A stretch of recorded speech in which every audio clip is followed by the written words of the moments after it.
Hi guys, welcome to Engineer Tech. To today's video, we will going to create a systematic diagram for DC voltage power supply. So yun guys, nakapag-video ako nung na-start ko na yung systematic diagram natin pero i-explain ko siya ng maayos sa inyo. So yan, nakapag-drawing na ako ng transformer. So ang input ng transformer natin ay 230 volts. AC yan syempre. So after ng transformer nasaksak na natin, meron na lang siyang output na 12 volts. So marami tayong klase ng transformer. Meron tayong step down at meron din tayong step up. So ang ginamit nating transformer is yung step down. Kaya from 230 naging 12 volts na lang siya.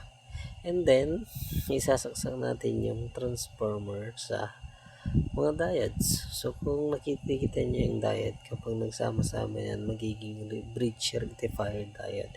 Ngayon naman, ang ini-explain ko, saan mo ilalagay yung output ng transformer dyan sa may anode and cathode na nagsalubong. Yun naman, yung anode is magiging negative and the cathode has been positive.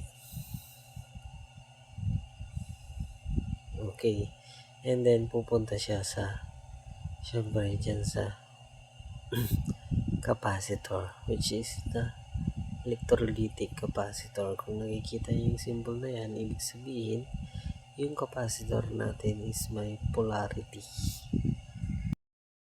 So, yan, sa part naman na yan, is nilalagay ko yung value ng capacitor natin, which is 1000 microfarad, 25 volts. Next is the resistor and the LED. So, naglagay ako ng resistor and LED dyan, indication na may pumapasok na supply.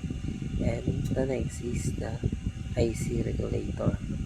Yan yung 7805, which is the output is 5 volts. Next, maglalagay tayo ng ceramic capacitor na may value ng 104 or 0.1 microfarad.